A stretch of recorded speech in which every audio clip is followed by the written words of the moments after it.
Hello, and welcome to Anxiety Wellness Session. My name is Charlene Payne, and I'm the Mental Health and Addictions Coordinator with Western Health in Corner Brook. Today's session is a part of ongoing efforts to increase the conversation about mental health and increase supports for mental wellness. Your attendance means that people are starting to have mental wellness conversations. Everyone has a different reason for listening today.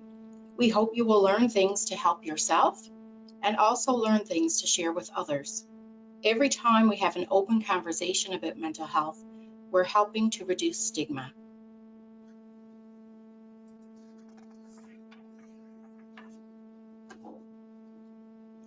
The purpose of today's session is to provide you with some information about anxiety, as well as some approaches to anxiety management. The goal of anxiety management is to be able to identify, reduce, manage, and cope with anxiety. Our hope is at the end of today's session, you will understand a little more about anxiety and have some tools and ideas to practice for yourself or share with loved ones or friends. We'll also give you some ideas of what to do if you feel you need extra help with anxiety management. Whatever the outcome, we hope you find today's session helpful. There are different words that people use to describe their anxiety. So this is just a list of a few terms that people use. They include panicky, keyed up, feeling that they're on edge, feeling nervous or tense, jittery, afraid, scared, jumpy, frightened, feeling like they have the flutters, bad nerves, or freaked out feeling. So just take a moment and think about what words you use to describe anxiety. What do you call it? What do you name it? And what have you heard other people calling it?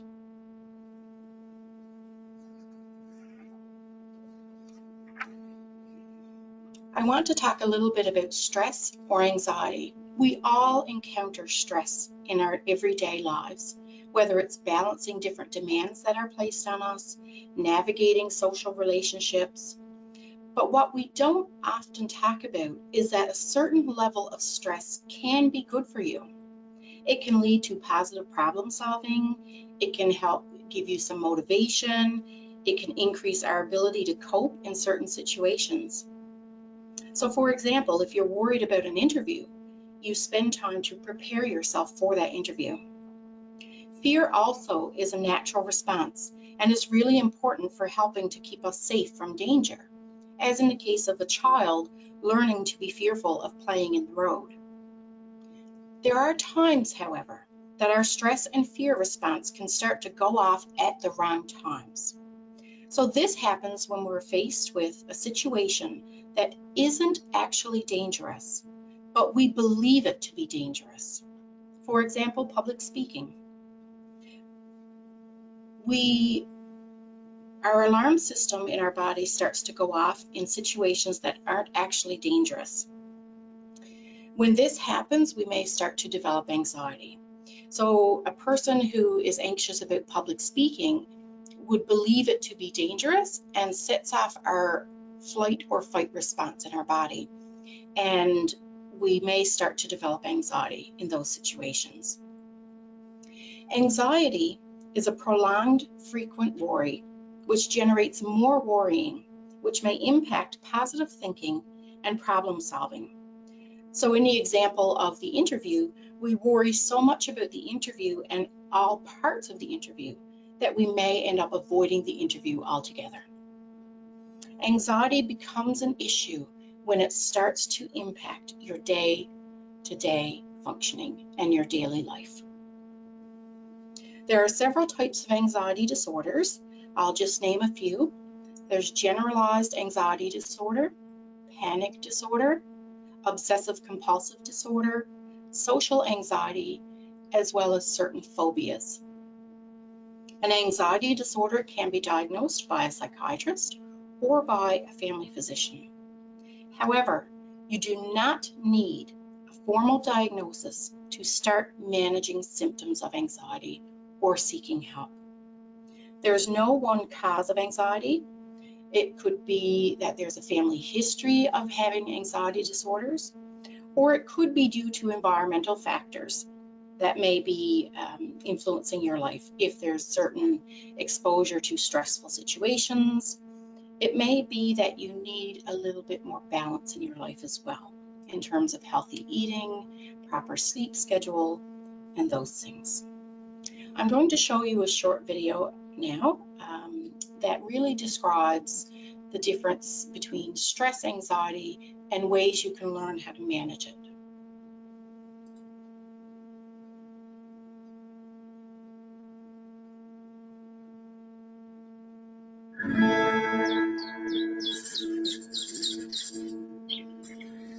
Everyone needs a little stress in their life to perform. Think of a musical instrument. Without enough tension, it goes seriously off tune. But too much stress or tension, and the string could snap. It's the same thing with our bodies. The trick is to keep stress under control and in balance. But what is stress anyway? How does it affect your body and your mind? And what can you do about it? Let's look inside the human body so you can see firsthand exactly what stress is. First off, stress starts off as a feeling and a reaction to certain situations. It's the body's way of making you more alert and ready to take on a challenge. Stress can feel like butterflies in your stomach, worry, cranky, headache, hard to concentrate, jumpy. So let's say you have a big test coming up. You may think all the stress happens in your mind, but actually research shows that your entire body can be affected by stress. Let's take a closer look. When you encounter a perceived threat or are placed in a stressful situation, the hypothalamus, a tiny region at the base of your brain, sets off an alarm system in your body. Through a combination of nerve and hormonal signals, this system prompts your adrenal glands, located atop of your kidneys, to release a surge of hormones, including adrenaline and cortisol. Adrenaline increases your heart rate, elevates your blood pressure, and boosts energy supplies. Cortisol, the primary stress hormone, increases sugars, glucose, in the bloodstream. This natural reaction is called the stress response, and it can help us out a lot when we're in a critical situation, like when a driver or cyclist has to slam on the brakes. All of these stress reactions enhance a person's ability to perform well under pressure. In a milder form, and if managed, the stress response can help you concentrate better and perform better for a recital, an athletic event, or even a test. The problem is that the body doesn't always reset itself to normal. And over the long term, if your mind and body are constantly on edge, you may face health problems. The good news is that you have a lot of control over stress. And if you get in tune with what stresses you out, you can make a plan to manage stress and keep it working for you. How can you bust stress? Sleep. Sleep is the time when your brain and body recharge. Get musical. Listening or playing music is a good stress reliever. Laugh. Laughter fires up and cools down your stress response and increases your heart rate and blood pressure, producing a good, relaxed feeling. Ask for help. Just by asking a trusted adult for help, you'll be able to tune your stress response down a notch. Make like a pro athlete and try out relaxation exercises like deep breathing and visualization. Exercise and stay active. Just like sleep, exercise chills out your stress response and turns on endorphins, the body's natural feel-good hormones. Be a problem solver. Get proactive and make a plan to help you manage stressful situations like homework or other challenges you might face. So what's in it for you if you learn to master your stress and turn on your relaxation response? You will concentrate better, have less stomach aches. You might find tests are easier to take. You'll be in a better mood. And guess what? If you keep it up over a lifetime, you might even be healthier too. Too much stress can bring on illness or increase the severity of them, like diabetes and heart disease. Sounds good, doesn't it? Every person is different, so you'll need to experiment to find out which stress-relieving strategies work best for you. The activity sheets that go along with this video will help you figure that out. If you keep at it, Before you know it, you'll be in tune with your emotions and your stress. And that's like beautiful music for our bodies, our brains, and our overall health.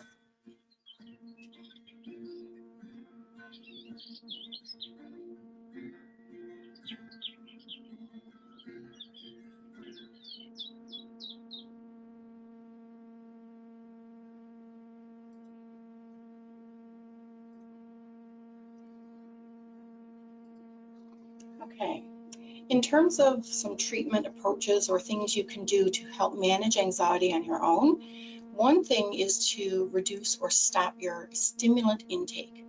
So things like caffeine, pop, energy drinks, cigarettes, all of those things contain caffeine. And caffeine is a stimulant drug. So it increases your breathing rate, your blood pressure, your heart rate. And if you experience anxiety, then those symptoms that you experience will be more intensified if you use stimulants. So trying to reduce your caffeine, coffee, tea intake is important. Creating a balance in your life. So again, looking at self-care, healthy eating, having a healthy sleep schedule, reaching out to informal support such as family or friends, paying attention to what your thoughts or worries may be and start to challenge them. Lowering your sensitivity to your nervous system is important to manage anxiety as well. So this is where deep breathing exercises would be very helpful. Gradually facing our fears. Now that doesn't mean that if someone is afraid of spiders, then they're going to go and buy a tarantula as a pet. It's done on a gradual basis. Reaching out to more formal supports if necessary, such as counseling or online supports, as well as visiting your doctor, because you also want to rule out any possible medical condition that may be contributing to your symptoms, as well as to discuss certain medications that may be available to you. Now, the good news is that anxiety is a treatable condition. It's not harmful, and it does not have to control our lives.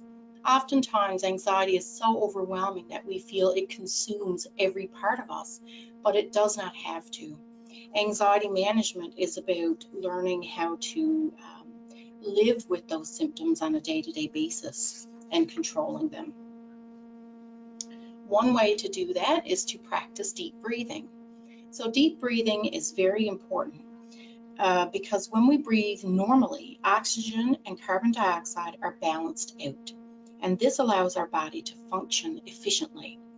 When we are breathing anxiously, our breathing rate increases, so we take in more oxygen and we breathe out more carbon dioxide than usual. Carbon dioxide is being expelled faster than it is being produced. So this means that the concentration of carbon dioxide in our blood goes down. And this is what may cause you to feel lightheaded, a feeling of tingly in your fingers or toes, feeling clammy, or feeling sweaty.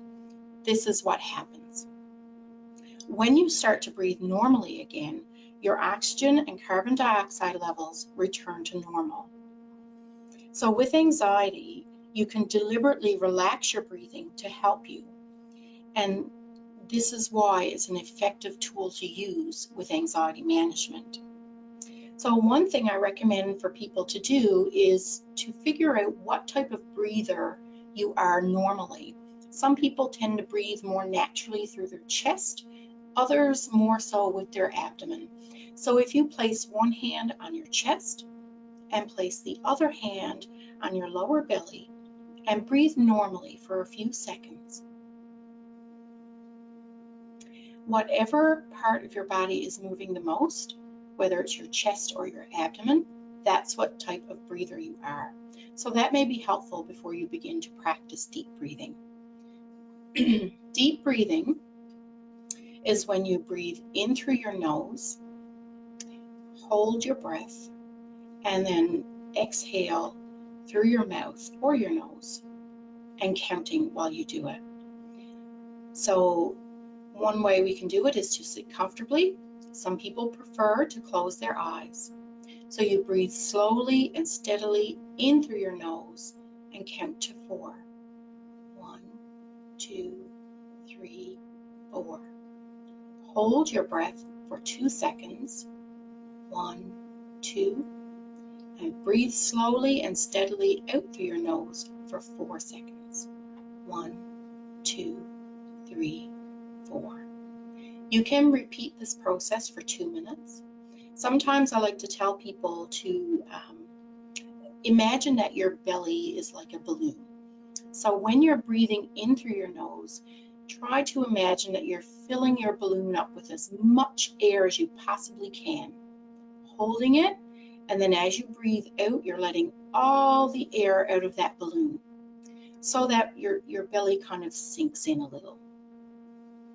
Other people like to use visualization and using their sense of smell to recall positive things. So one phrase that I've heard used before is smell the roses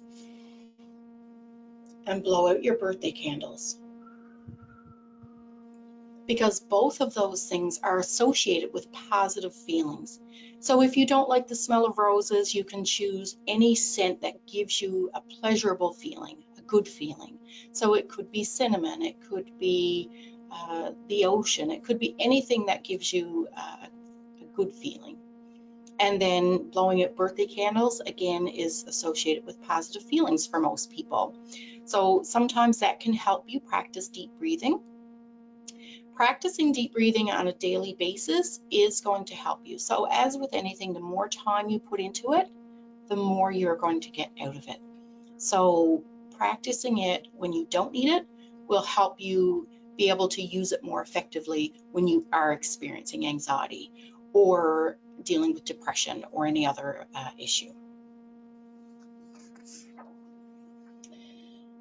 We did talk a little bit about our fight or flight response, and that's the stress response in our bodies where we perceive there to be a danger. When we're faced with a difficult situation, we either choose to fight that or flee from it, so fight or flight. So this short video describes the fight or flight response as well with someone who experiences panic disorder.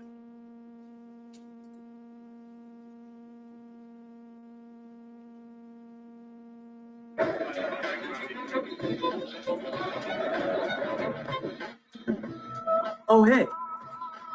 Hi. I'm Dylan. Just working on some new tricks. Feels good to be back out on my board.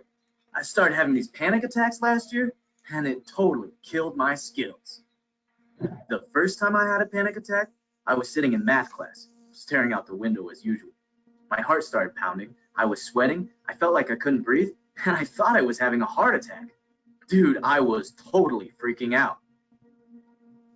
My next panic attack happened when I was watching a movie in my basement. The same thing. My heart started pounding, I got really hot and sweaty, and felt like throwing up. It freaked me out so much that I had my parents take me to the hospital because I thought I was dying. The attacks happened again and again. I never knew when they would happen or why they were happening. I was convinced I was dying of an incurable disease or something. Doctors did all kinds of tests and couldn't find anything wrong with me. Finally, my family doctor told me that I was having panic attacks and diagnosed me with panic disorder. Now, I'm no scientist, but I do know a thing or two about panic disorder from personal experience. Panic disorder happens when your brain overreacts to your environment and sends your body into panic mode. Think of it this way.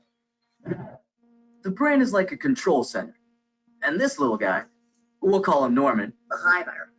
He's in charge. He takes in the sights, smells, sounds, and other messages from outside my body, and then decides what to do with those messages. My brain has a special alarm bell he rings in case of danger. If any danger is present, Norman presses a set of controls that put in place a chain reaction to get me ready to fight the danger or run for safety.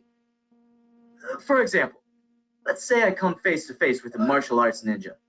This guy rings the alarm bell and presses controls which set into motion a whole bunch of processes that get me ready to fight or run. He pumps blood to my muscles and heightens my senses. My heart rate goes up and I'm ready for anything. Key word here, adrenaline. Now, when the martial arts ninja is there, the body's response is helpful. In panic disorder, The little guy goes overboard and begins to sense a threat when no threat is present. Normal things send him into panic mode. He rings the alarm bell and sends the messages to the body that there's danger. But then the body is confused because it has all these sensations and there is no danger. When this happens, it's a panic attack. Man, I had to get rid of these panic attacks. They were totally messing with my life. I started avoiding crowded places or stressful situations because I was afraid I'd have another panic attack. My family doctor sent me to a psychologist. The psychologist and I started doing something called cognitive behavioral therapy. At first, I could not figure out what this therapist was talking about half the time. He asked me about my thoughts and feelings. Not my usual thing, to say the least. But then I got the point. The therapist had me tell him how my body felt when I started to panic. Next, the therapist had me tell him what I would think once my body started overreacting. I would usually think things like, there's something really wrong with me, or I'm having a heart attack, or I'm going to die, or I'm losing my mind. The therapist said these thoughts made the panic worse. Seems pretty obvious now, but at the time, I really thought I was dying. It took a while, but I learned to recognize the signs of panic. I started to change my thoughts and would say, okay, Dylan, you're having a panic attack. Take deep breaths and this will pass. The more panic attacks I lived through and overcame, the less scary they were, and eventually they just sort of went away. Good thing too, because while I was sidelined with panic for half last year, my friends were all out here boarding. By the way, I invented a new trick that I like to call the Norman. It really gets the heart pumping. Panic disorder is a real medical condition. If you or someone you know has a panic disorder, talk to your doctor and ask for help. You can also visit this website to learn more about panic disorder. www.teenmentalhealth.org.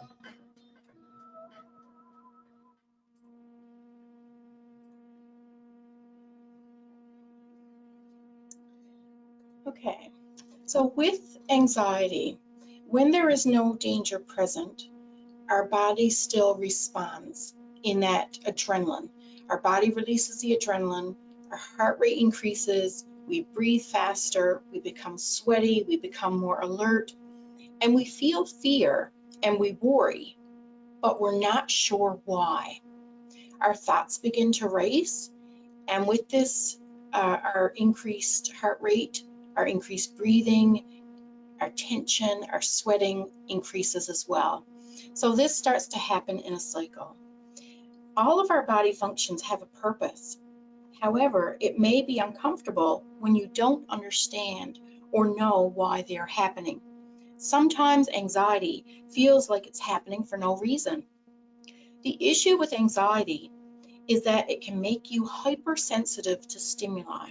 So for example, our body would react the same way to public speaking as it would to being chased by a bear.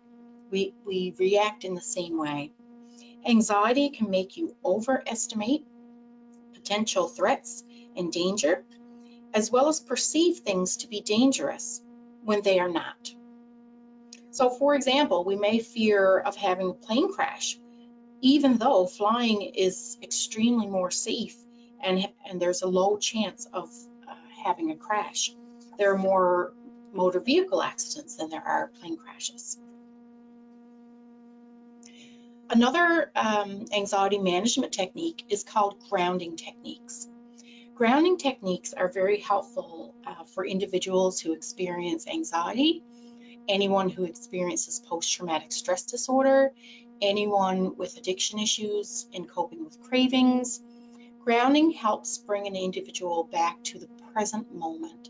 So it's making sure that, it's about seeking safety and, finding ways to bring yourself back to the present moment. So this is used for individuals who experience a high level of anxiety. So it's naming 5 things that you see around you. So describing the room that you're in, 5 things that you see outside the window. So 5 things you see, 4 things that you feel in touch with your body. It could be the clothes on your skin.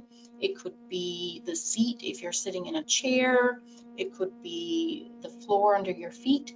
So 4 things you're feeling, 3 things that you hear around you, 2 things that you can smell and 1 thing that you can taste. So naming 5 things can help bring your anxiety levels down. It can help bring you back to the moment and not focused on some of those racing thoughts that may be happening. There are many resources as well on various grounding techniques. I want to have a look at some thoughts and how our thoughts really contribute to our anxiety at times. And one of the first things I point out is that thoughts are not necessarily always true. You know, they're not necessarily facts. Our thoughts often are automatic, and sometimes we are not really aware of what those thoughts are, because thoughts just randomly pop into our minds or into our heads sometimes. So if 2 individuals were faced with the same situation, they may react in 2 very different ways. And the reason for that is because our brain fills in gaps of information. You know, they're filtered through what our perceptions are, what our attitudes are, and what our beliefs are in that given moment. So what our beliefs are really contribute to how we think about things and how we perceive the world around us. So this is why sometimes we can't always rely on our thoughts as being true. So it's important to look at evidence for and against those thoughts. So I want to show a quick video with how to look at changing your perspective and looking at some positive statements that can counter anxiety.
Okay, so you can see how sometimes changing how we think about things can really change how we react and respond to things. So for example, imagine you were walking down the street and someone you knew, a friend or a colleague, passed by and didn't say hello. How would you react? What would your automatic first thought be? Just think about that for a moment. For some people, they may start to think, well, what did I do wrong? Are they upset with me? Did I say something to upset them the last time we spoke? Why didn't they talk to me? Other people may respond such as, well, I guess they just didn't notice me. Maybe they have a lot on their mind today. I'll just ask them the next time I see them. So really, we can all react differently to the same situation. So looking at what your thoughts are in certain situations can help you learn how to manage your anxiety as well. Another important aspect about anxiety management is looking at our emotions, because our thoughts also influence our emotions and our feelings. Emotions provide us with information about our environment, and they also influence our behavior. So every emotion has a job to do. So for example, anger can help motivate us to work toward change. It can let us know that our boundaries are being pushed, or that our needs aren't being met. We then have the option of becoming aggressive, such as yelling, or being assertive in expressing what our needs are.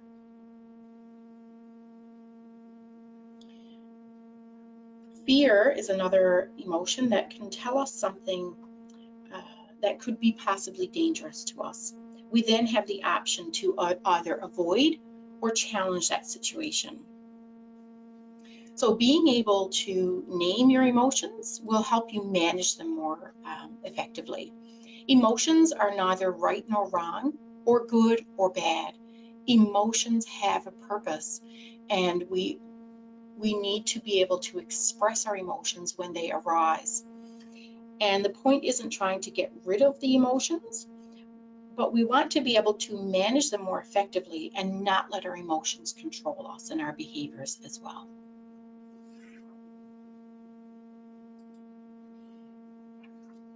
So we're starting to see a connection now in terms of our thoughts, our feelings, and how they influence our behavior and how we respond or react. When we frequently feel anxious, you may want to avoid what's causing the anxiety, because that's normal. It's normal to want to avoid something that we don't like and that our body responds negatively to. So if we burn our hand on the stove, you would avoid doing that again. So this is how we've survived as humans. However, when you're anxious and you avoid the things you're afraid of, it only fuels the anxiety. It feeds the anxiety and allows it to grow. You may begin to avoid many situations so that you don't experience the pain of the anxiety. There are many ways that people avoid anxious, provoking situations. Some people turn to substance use or gambling. Some people use distractions in the moment, so maybe spending more time on the phone or online, sleeping a lot, avoiding people, avoiding places, avoiding certain things, and just not going in many places. And this can lead to social isolation as well.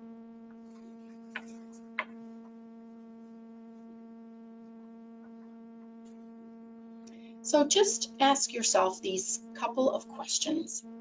In what ways does my anxiety get in the way of my life? How is my anxiety impacting me?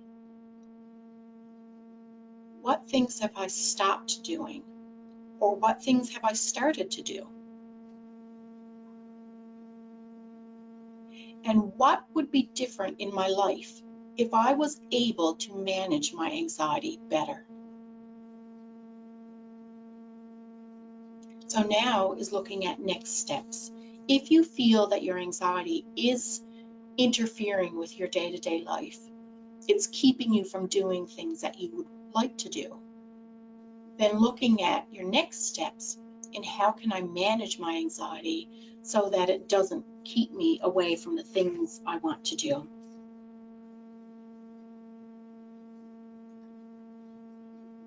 So as with anxiety management and with behavior change, your anxiety did not happen overnight. So you're managing your anxiety and recovery is not going to happen overnight. It does take practice. It does take a lot of patience, and it does take a lot of persistence.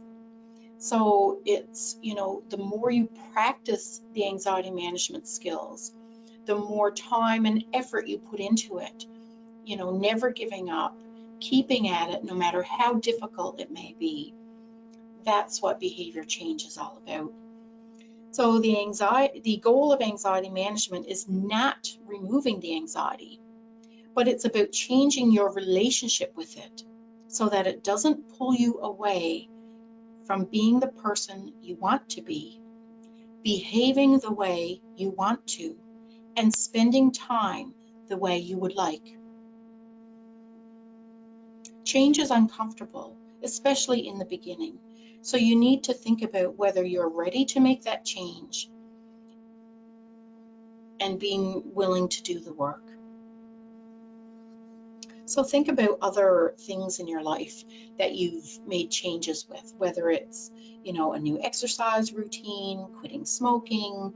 So just think about some of the challenges that came up when you were making that change. And if you did stop the changes, why?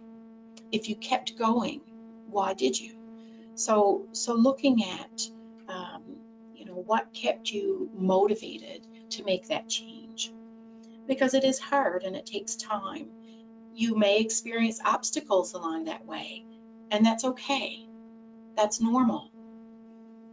So think of a child who's learning to walk or learning how to use a fork for the first time. They keep trying until they master that skill, until they feel confident in that skill. So just think about it in that way. It takes practice and it takes time. Concrete goal setting is important, so practicing the deep breathing that we discussed. So some people practice it every morning when they get up, or just before bedtime, or if they're driving to and from work, you can practice these skills. So if you continue with the change process, what possible discomfort or distress do you expect to show up? How would you like to respond when you encounter that? So having a plan in place. And why would you keep going with the changes if the distress is intense? What is your end goal?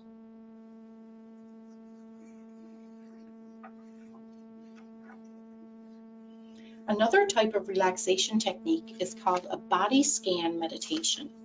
So a body scan really is about bringing attention to your body.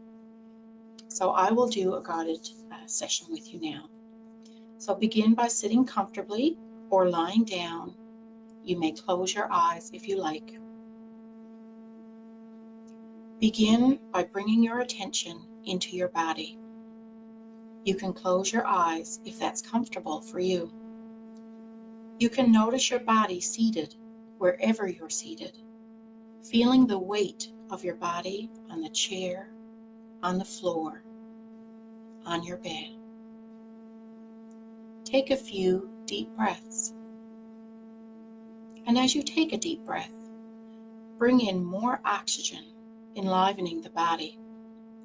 And as you exhale, have a sense of relaxing more deeply.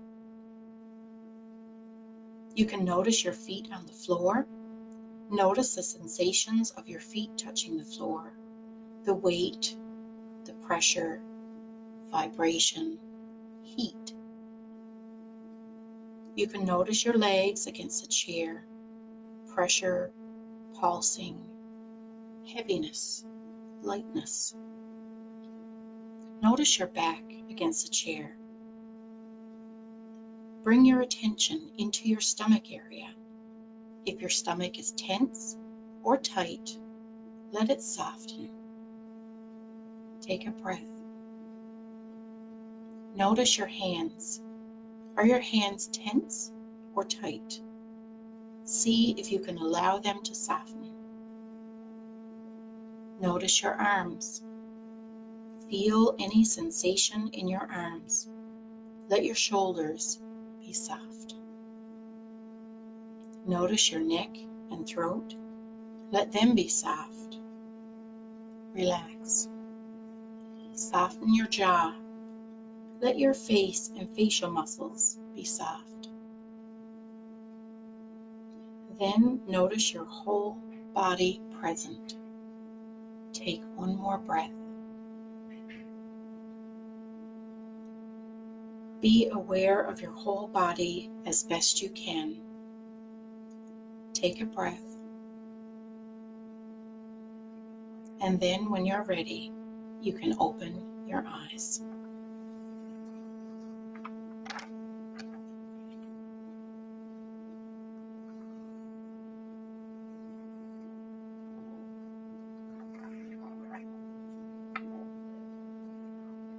So when we talk about avoidance earlier in the session, the more we avoid something, the quicker our stress response kicks in when we come in contact with it again.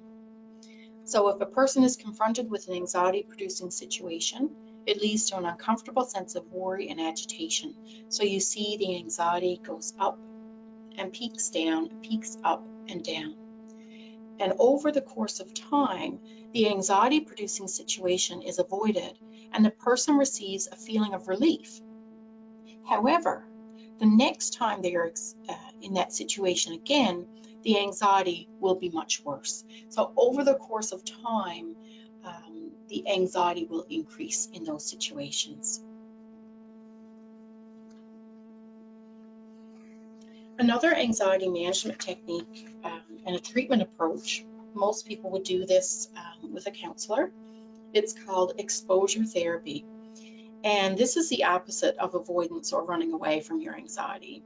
This is allowing yourself to feel the anxiety safely. It's good for certain situations that cause anxiety, and it should have effective positive coping strategies before starting exposure. So having a good sense of tools in your toolbox, so the deep breathing, progressive muscle relaxation, visualization exercises, the body scan relaxation, grounding techniques. So you want to have a good solid coping strategies before you start exposure. Because with exposure, you may feel more distress initially. So for example, if someone has a fear of public speaking, their first exposure is not going to be presenting in front of 200 people.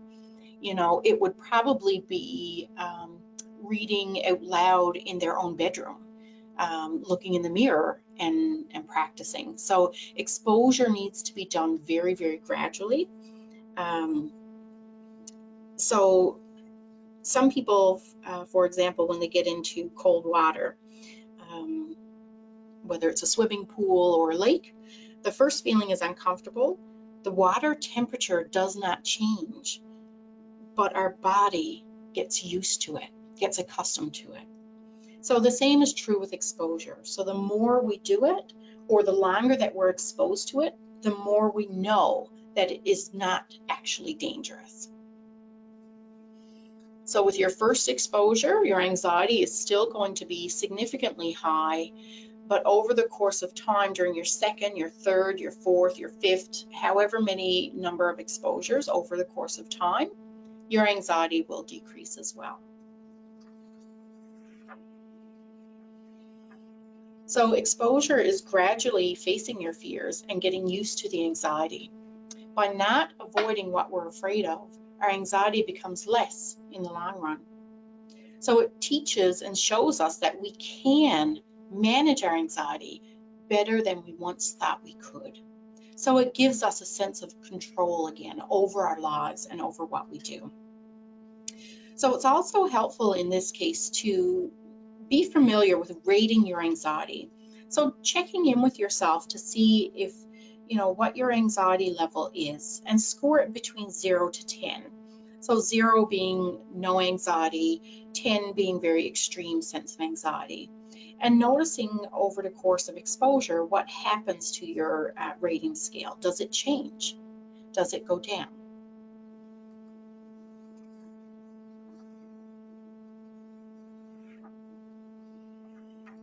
If you're practicing exposure and your anxiety becomes too high, then you need to kind of take a step back until you're ready to approach that again. So the idea isn't to push yourself too hard, to produce any sense of panic, but knowing that if the panic does happen, you have the skills to cope with it. So again, it's building your toolbox and having yourself prepared to handle that panic if it does occur during exposure. So build on your exposure by either staying in the situation longer or doing activities that are slightly more difficult each time. So for example, you may do it as a form of a ladder. So attending a staff party would give a fear rating of 100, for example. Going out for lunch with a group of coworkers is 90. Ask a coworker what they did on the weekend would be 40. So there's different approaches you can take for exposure. But again, if it's a fear of certain things, it could be just very, very simple things in the beginning and gradually exposing yourself longer, or doing things more difficult each time. Another treatment approach is to look at negative thinking patterns, or what we sometimes call cognitive distortions. And these negative thoughts really contribute to increased anxiety. So self-criticism is one type of cognitive distortion. So having comments and thoughts like I'm no good, or I'm weak, I'm defective, why can't I be normal like everyone else? So we misattribute the anxiety as a sign of personal weakness, and that's not the case. Another type of unhelpful thinking is looking at the worst case scenario. So this is where a person would predict possible outcomes or anticipate, if I go to the mall, if I get chest pain or if I have a panic attack. What if I go to the party and I can't breathe? So you're anticipating or looking at possible things that could happen. Also looking at the bark is worse than the bite. So our fear of something is often worse than the actual situation itself. So it's our fear that's preventing us. So there's many other different unhelpful thinking styles. And a part of treatment is challenging those thoughts. So again, remembering that not all of our thoughts are facts, and they're not always true. So practice looking for evidence for or against those thoughts. So how do I know this is true? What is the evidence that my worries are true? What is the evidence against them? Is it always this way? All the time? In all situations? And what view or perspective is being left out? So looking at things from a different lens, from a different angle, so it's looking at challenging the thoughts that we do have. Are these thoughts contributing to my anxiety? Am I in the same old thinking and the same old results? Because our thoughts are very powerful. Remember the connection between our thoughts, our feelings, and our actions. The first step is to recognize our thoughts and then challenge them.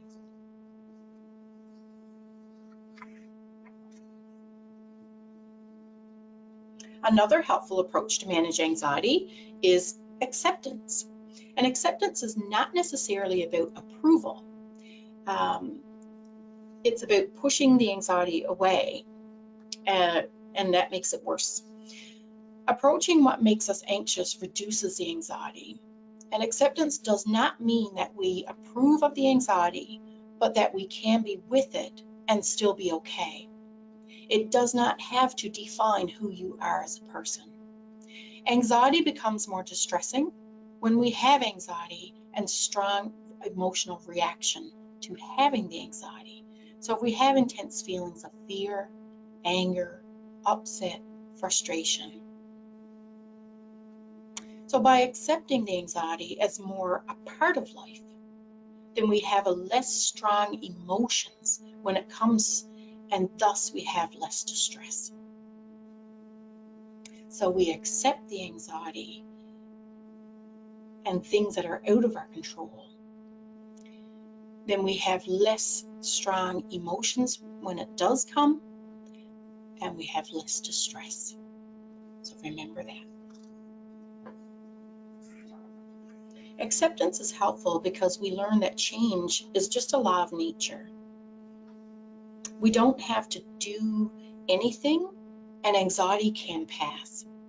So think of anxiety as either a gust of wind, and we realize that we don't have to run away from it or try to change it.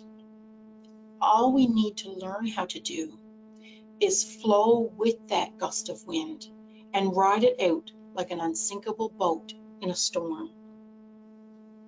So sometimes we have to learn how to sail, how to dock, or take down the sails and let a storm blow over. So rolling with the anxiety, letting it pass. You can visualize it as ocean waves as well. Waves come and waves go. Sometimes they're high, and sometimes it's a small ripple. But all we have to do with anxiety management is learn how to roll with that ocean, roll with those waves, and let it pass. Mindfulness is another helpful approach in terms of managing anxiety. And mindfulness is about paying attention to what is happening right now at the present moment. So taking notice of how your body feels, what you see, what you smell, and what you're tasting. So paying attention to our 5 senses and also noticing what our mind is doing. So when we are mindful, we pay attention in a particular way. We pay attention in the present moment without judgment. So we're not judging our thoughts as either right or wrong. We're just accepting them as they are. We have an experience. We don't think of that experience as good or bad. It just is. Mindfulness helps us create a space between the emotions we have and the actions we use to respond to them. We can respond more calmly, we can make better decisions, and in a more thoughtful way without hurting our feelings or the feelings of others. So for example, if we feel angry, we recognize the anger and then make a decision of how we want to act and react to it. I will guide you through a mindfulness-based activity called Leaves on a Stream exercise. Sit in a comfortable position and either close your eyes or rest them gently on a fixed spot in the room. Visualize yourself sitting beside a gently flowing stream with leaves floating along the surface of the water.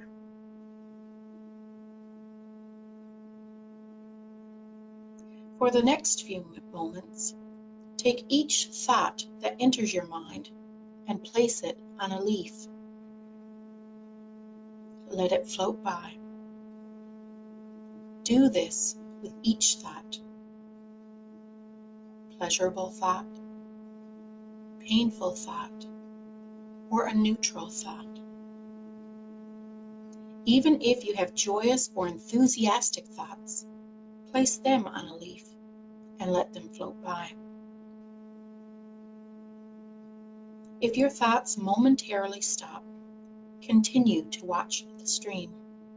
Sooner or later, your thoughts will start up again.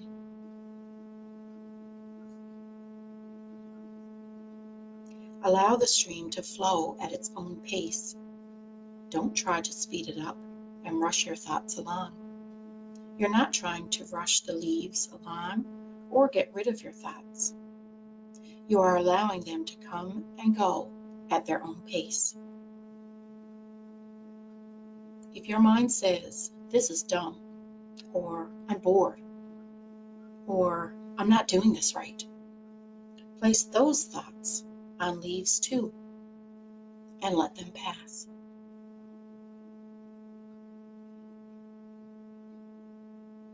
If a leaf gets stuck, allow it to hang around until it's ready to float by. If the thought comes up again, watch it float by another time.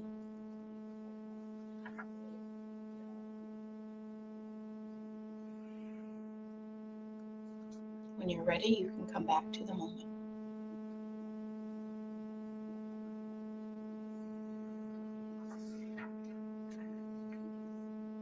Another helpful approach to manage anxiety is to again challenge those negative thoughts that we have. Ask yourself these questions. So, what if I feel anxious? What is the worst that could happen? So, what if the worst does happen?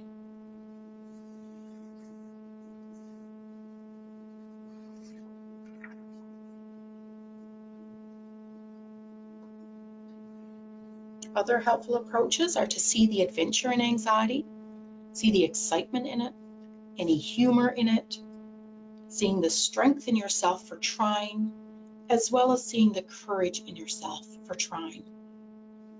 It takes a lot of commitment, a lot of strength, a lot of courage to make these changes in your life. So avoiding things like, I can't.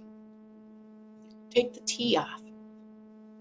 Change how you see it. Change how you think about it. I can do this. It may be difficult, but I have the skills. I have the tools I need to make the changes I want to make. I'll just read a little quote that sums up anxiety. I'm not anxious. I'm just extremely well educated about all the things that can go catastrophically wrong. And that is so true with anxiety. It is very overwhelming and it's very difficult to cope with. So a part of managing that is to learn a new way of thinking. So changing, so identifying what your negative thoughts are is one step. The next step is to change that way of thinking to a more positive way of thinking. So learning coping statements. So saying the following statements to yourself. These are really helpful coping statements to manage anxiety or a panic attack. I've handled it before and I can handle it now. These feelings will pass and I'll be okay. These are just thoughts, not reality. These thoughts and feelings are only anxiety and are not dangerous. It's okay to step back or take a time out if I need to. This is adrenaline, and I will do what works. Self-compassion is very important. You need to give yourself permission to make mistakes because no one is perfect. We all make mistakes. The important thing is to learn and grow from them. And it's okay to not know all the answers. It's important to be flexible. There's not only one way of doing things. There's often many ways to reach the same end goal. So aim for good enough, which is a part way between not doing it and doing it perfectly. So finding that sense of balance. Make sure your goals are achievable and are manageable. Remember the 3 P's: practice, patience, and persistence. I'm going to show another short video of a little girl who it just shows all the positive self-talk and coping statements. Look, I can be a clerk. Now my whole house is great. I can do anything good. I like my school. I like everything. I like my dad. I like my cousins. I like my aunts. I like my husbands. I like my mom. I like my sisters.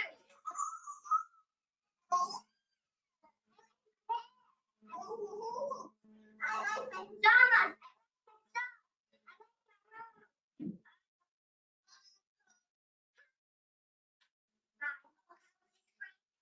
Anything good. Yeah. I can do anything good. Better than everyone. Better than everyone. I think that is just the cutest little video. Okay, so when it comes to making a change in our life and managing our anxiety, it's all about having your own Olympics. It's training your body, training your mind of thinking about things in a different way, doing things a different way. It's a huge challenge and it requires goal setting. It requires us to take things one day at a time. All we can control is what we do today. So focusing on some of those things. Through training, we grow in our confidence, in our strength, and as people. It can lead to opportunities that we never thought were possible before. So working on our anxiety will make us better and stronger people. What we already have you need to have a sense of hope for improvement. You have to have a willingness to try, the courage to begin, and having connection to supports. Because while we need to make changes on our own, we also need to rely on other supports when we need them during difficult times. What we also need is to see our recovery as a journey. Recovery is a lifelong journey, and it's an important chance to learn, to grow, and to build as people. To practice and to try even when we don't see improvement, even when we get discouraged, because you will have downtimes, you will have challenging days, but it's not giving up and making that commitment to yourself to make the changes that you want to make.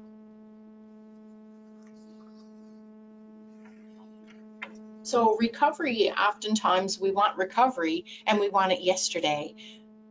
However, recovery does take time, and over the course of time, you will see improvements in your anxiety. Remember, the goal is not necessarily to remove the anxiety, because you may always experience some form of anxiety, but it's the same as someone with diabetes who is learning how to change their way of living to manage their diabetes symptoms. So the same is true with anxiety. You need to learn how to manage your anxiety symptoms so it no longer controls your life and what you do. It's about regaining a sense of personal power and personal control. That's what recovery is. And it does take time. And the 3 P's: practice, patience, and persistence.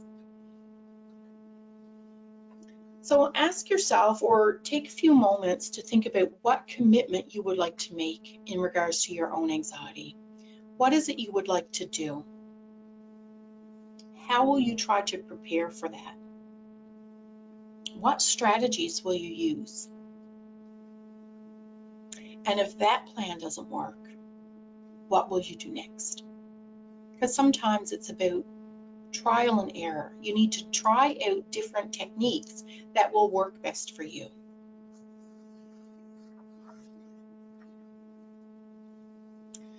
So I want to recap and review quickly our session for today. You now have, hopefully, an increased knowledge, increased awareness, and increased understanding of anxiety, an understanding about the connection between thoughts, our feelings, our physiological or body signs, as well as our behaviors. You also have the ability to identify any unhelpful thinking and ways to challenge it. You've also learned about the importance of acceptance, as well as compassion for yourself and positive self-talk. You've learned various strategies to manage anxiety, such as deep breathing exercises, grounding exercises, body scan, and mindfulness. You can also access many of these techniques on Bridge the Gap website. They have many relaxation techniques that you can practice.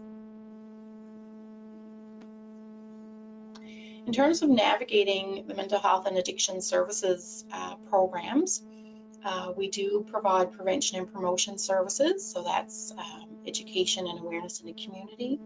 Mental health and addiction screeners, so check it out, nl.ca. Youth outreach workers, we have doorways, walk-in counseling sessions, therapy assisted online, strongest families, individual, group, or family counseling, sexual abuse counseling services. Here in Western, we have Blown in Place, which is for children, youth, and their families, early psychosis, case management, mental health liaison nurses, mental health unit, assertive community treatment teams. Humberwood and the Grace Center are the addictions treatment centers in our province. Tuckamore Youth Center and Hope Valley Youth Center are both the mental health and addictions treatment centers for youth in our province. Also, Bridge the Gap website has a lot of information on how to access our services in the province. There's a mental health and addiction systems navigator that can help you depending on where you live in the province, figure out where you can access supports and services as well. Contacting any mental health and addiction services office in your area is another resource. There are also many community groups and organizations that can provide support to individuals as well.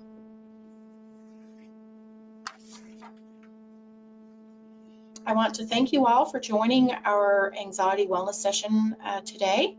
It was a pleasure, and I hope that you've learned something about your anxiety today.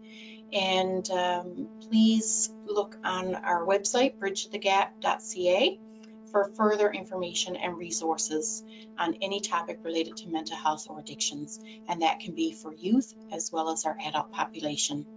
Thank you very much and have a great day.